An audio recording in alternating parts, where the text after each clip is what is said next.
Atom. क्या होता है एटम? तो एटम के बारे में हम कह रहे हैं क्या कि एटम जो होता है फ्री स्टेट में नहीं पाया जाता है। एटम क्यों? क्योंकि जितने भी तुम देख लो अपने इर्द गिर्द, जो भी तुम मैटर देख लो, उस मैटर में एटम प्रेजेंट होता है। उस छोटा छोटा एटम ही मिलकर के उतना बड़ा मैटर का फॉर्मेशन करता है। यह कहने का मतलब यह है कि वह जो छोटा छोटा एटम होता है आपस में कंबाइन होते हैं। कंबाइन कैसे होते हैं? तो रिएक्टिव होने के कारण आपस में कंबाइन होते हैं। इसीलिए हम लोग क्या कर रहे हैं कि एटम जो होता है हमेशा फ्रीली स्टेट में नहीं पाया जाता है, वह लेकिन केमिकल रिएक्शन में पार्टिसिपेट करता है। तो एटम क्या होता है? The smallest particle of a matter, the smallest particle of matter which takes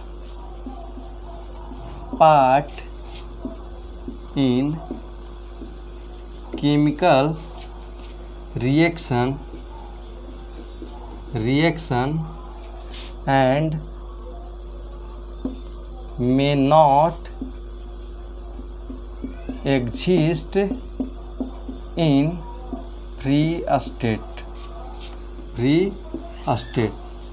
हम क्या कर रहे हैं कि एटम क्या होता है? जो केमिकल रिएक्शन में तो पार्टिसिपेट करता है लेकिन फ्री स्टेट में नहीं पाया जाता है, वह क्या होता है? वह एटम होता है। यदि हम बात करें radius of atom, radius of atom of hydrogen, यह क्या होता है? 10⁻⁻10 मीटर। समझ जाओ कि कितना छोटा होता है। यह लगभग 1 नैनोमीटर से भी छोटा होता है, जिसमें कहा जाता है कि 1 नैनोमीटर बराबर होता है 10⁻⁹ मीटर। इससे भी छोटा होता है। अब एटम क्या होता है? एटम किसी खास एलिमेंट का ही होता है एटम। जैसे हाइड्रोजन का एटम हो गया, हीलियम का एटम हो गया, सोडियम का एटम हो गया। तो यह जितने भी एलिमेंट्स थे उन सारे एलिमेंट्स का सिंबल के बारे में सबसे पहले बताया था डाल्टन ने। अब थोड़ा सा बात कर लेते हैं एटम को। एटम के बारे में कहा जाता है कि इतना एटम छोटा होता है इसका एग्जिस्टेंस कि यदि कोई हम पॉइंट लेते हैं तो उसमें कहा जाता है कि हज़ारों करोड़ उसमें एटम होते हैं। तो आप इससे अंदाज़ा लगा सकते हैं कि एटम कितना छोटा होता है। अब हम लोग बात करते हैं कि सिंबल के बारे में। सिंबल के बारे में सबसे पहले बताया था किसने? डाल्टन ने। सिंबल के बारे में उसने अपना एक सिंबल भी दिया था और वह अलग अलग टाइप का सिंबल। सबसे पहले कि सिंबल मान लो कि हम लिखते हैं कि कार्बन का पहले देखा होगा आपने कि कार्बन का सी लिखा हुआ है। तो यह सी क्या है? तो कार्बन का एक शॉर्ट फॉर्म है। इसी कार्बन के नेम से कहीं से सी निकाल लिया गया है। तो यह क्या कह रहे हैं कि कार्बन का यह शॉर्ट फॉर्म है। तो वही क्या होता है आपका कि सिंबल क्या होता है? The shortest form of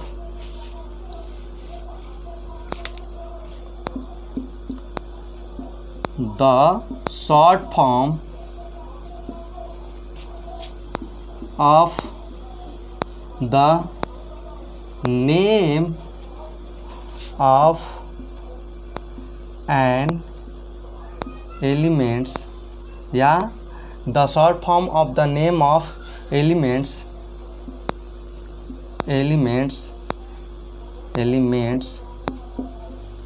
gives their symbol।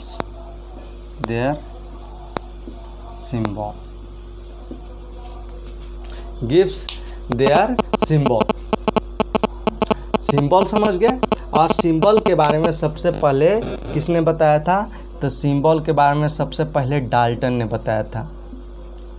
Dalton's symbol के बारे में देख ले रहे हैं कि डाल्टन ने कैसा कैसा सिंबल, यदि हमको डाल्टन के सिंबल के बारे में देखते हैं तो हाइड्रोजन के लिए डाल्टन ने इस प्रकार से सिंबल दिया।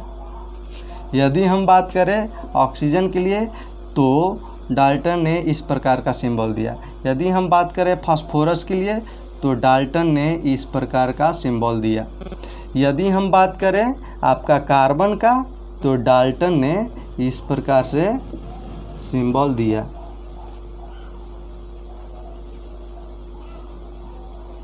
इस प्रकार का पूर्ण रूप से काला इस तरह से सिंबल दिया। और यदि हम बात करें आपका सोडियम का तो डाल्टन ने इस प्रकार का सिंबल दिया।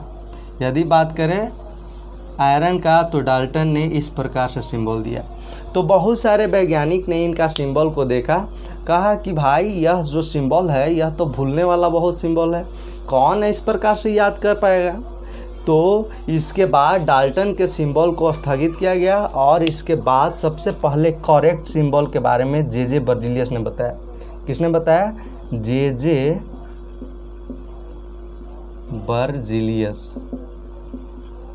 जे बर्जीलियस ने बताया। और उन्होंने क्या कहा?